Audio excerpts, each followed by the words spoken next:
അയർലൻഡിൽ ഇപ്പൊ summer season ആയതുകൊണ്ട് കോബിൽ അത്യാവശ്യം നല്ല തിരക്കുണ്ട്. കാർ പാർക്കിംഗ് ഇവിടെ ഫുള്ളായിരുന്നു. കുറച്ചുനേരം വെയിറ്റ് ചെയ്തിട്ടാണ് നമുക്ക് കാർ പാർക്ക് ചെയ്യാൻ പറ്റിയത്. കപ്പൽ കാണാൻ പോകുന്ന വഴിക്ക് കണ്ട ഒരു പ്രതിമയാണ്. പുള്ളിക്കാരൻ കയ്യിൽ എന്തോ സാധനം വെച്ചോണ്ട് ഇപ്പൊ ഉണ്ട്. ആരാണ് എന്താണെന്നൊന്നും എഴുതിയിട്ടൊന്നുമില്ല. പണ്ടത്തെ ഏതെങ്കിലും മഹാനോ കപ്പലിന്റെ ക്യാപ്റ്റൻ വല്ലോ ആയിരിക്കും. ഈ പ്രതിമ പണിതിരിക്കുന്നത് ഫുള്ള് ഇരുമ്പ് കൊണ്ടാണ്. ദൂരെ നിന്ന് നോക്കിക്കഴിഞ്ഞാൽ നമുക്ക് തടിയായിട്ട് തോന്നുന്നത്. എന്തായാലും ഈ പ്രതിമ പണിത ആശാരി നല്ല പണിക്കാരനാണ്. നല്ല രീതിയിൽ പണിതിട്ടുണ്ട്. ആശാൻ ചവിട്ടി നിൽക്കുന്ന ബെഞ്ച് വരെ ഇരുമ്പാണ്. ഇന്നിവിടെ കോബിൽ വന്നിരിക്കുന്ന കപ്പല് അത്യാവശ്യം നല്ല വീതി നീളമുള്ള അടാറ് കപ്പലാണ്. ചിപ്പിയുടെ അമ്മ അയർലൻഡിൽ ഉണ്ടായ സമയത്ത് നമ്മളെല്ലാവരും കൂടെ വന്നിട്ടുണ്ടായിരുന്നു കപ്പലാണ്. അന്ന് ചെറിയൊരു കപ്പലായിരുന്നു, ഇത്രയും വലിപ്പമല്ലായിരുന്നു. കപ്പലിന് ഇതുപോലെ അടുത്ത് കാണാൻ പറ്റുന്ന വേറെ ഏതെങ്കിലും പോർട്ടുണ്ടെങ്കിൽ കമന്റ് ആയിട്ടുണ്ടെന്നും പറഞ്ഞ് കഴിഞ്ഞ വീഡിയോസിൽ പറഞ്ഞിട്ടുണ്ടായിരുന്നു. എന്നോട് പണ്ട് ഹോട്ടലിൽ വർക്ക് ചെയ്ത കുറച്ച് ഫ്രണ്ട്സൊക്കെ കപ്പലിലൊക്കെ വർക്ക് ചെയ്യുന്നുണ്ട് ഇപ്പോഴും. ഈ കപ്പലിൽ ഏതെങ്കിലും മലയാളി കൂട്ടുകാരന്മാർ വർക്ക് ചെയ്യുന്നുണ്ടോന്ന് അറിയില്ല. ഈ വീഡിയോ കാണുന്ന കപ്പലിൽ വർക്ക് ചെയ്യുന്ന ഏതെങ്കിലും സുഹൃത്തുക്കളുണ്ടെങ്കിൽ കമന്റ് ആയിട്ട് തന്നെ. NCL നോർവേജിയൻ സ്റ്റാർ, അങ്ങനെയാണ് ഈ കപ്പലിന്റെ പേര്. ഇതിന്റെ പ്രൊനൗൺസിയേഷൻ കറക്റ്റ് ആണെന്ന് എനിക്ക് അറിയില്ല. കോബിൽ വന്നു കഴിഞ്ഞാൽ കാണാൻ പറ്റുന്ന വേറൊരു അടിപൊളി കാഴ്ചയാണിത്.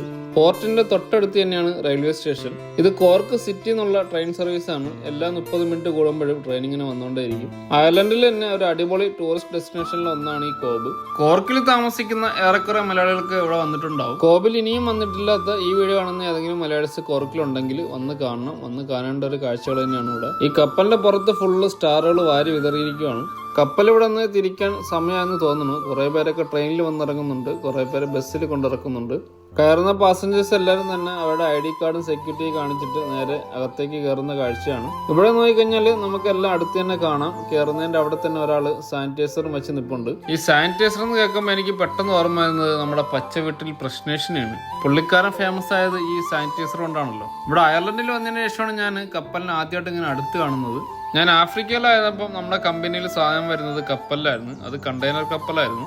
അയർലൻഡിൽ വന്നിട്ട് ഇത്രയും വലിയ പാസഞ്ചർ കപ്പലിനൊക്കെ അടുത്ത് കാണാനുള്ള ഭാഗ്യം ഉണ്ടായി. വലിയ തണുപ്പൊന്നും ഇല്ലാത്ത നല്ല കാലാവസ്ഥയുള്ള ഒരു ദിവസമായിരുന്നു. അതുകൊണ്ട് കുറെ ഫോട്ടോസും വീഡിയോസൊക്കെ എടുത്തു. മുന്നത്തെ വീഡിയോ കണ്ടിട്ടുള്ളവർക്ക് മനസ്സിലാവും ഞാൻ കാറോട്ട് വന്നത് ഇവിടെയാണ്. കപ്പലിട്ടിരിക്കുന്നതിന്റെ തൊട്ടടുത്ത് തന്നെ നമുക്ക് കാറിൽ വന്ന് ഇറങ്ങാൻ പറ്റൂല. കപ്പലിട്ടിരിക്കുന്നതിന്റെ തൊട്ടടുത്ത് തന്നെ കുറച്ച് ഹോട്ടൽസും റെസ്റ്റോറൻ്റൊക്കെ ഉണ്ട്.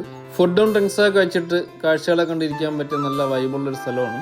നമ്മളെപ്പോലെ തന്നെ കുഞ്ഞൂസും ഇത്ര വലിയ കപ്പലെ കണ്ടിട്ട് അന്തം വിട്ട് ഇരിക്കുവാണ്. കുഞ്ഞൂസേ, കപ്പലെ കണ്ട എങ്ങനെയുണ്ട് കോവ്?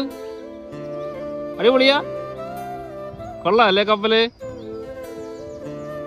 പിന്നെ കോബിൽ വന്നു കഴിഞ്ഞാൽ ഒരുപാട് രാജ്യങ്ങളുടെ ഫ്ലാഗിന്റെ ഇടയിൽ നമ്മുടെ ഇന്ത്യൻ പതാക ഇങ്ങനെ പാറി പറക്കുന്നതാണ്. അത് കാണുമ്പോൾ ഒരു പ്രത്യേക സന്തോഷമാണ്. അപ്പൊ ഇന്നത്തെ വീഡിയോ ഇത്രയേ ഉള്ളൂ. കോബിലെ ബാക്കി വിശേഷങ്ങളായി നമുക്ക് അടുത്ത വീഡിയോയിൽ കാണാം. വീഡിയോസ് ഒക്കെ ഇഷ്ടമായി കഴിഞ്ഞാൽ വീഡിയോ ലൈക്ക് ചെയ്യാനും പേജ് ഫോളോ ചെയ്യാനും മറക്കല്ലേ. അപ്പൊ എല്ലാവർക്കും ബൈ ബൈ.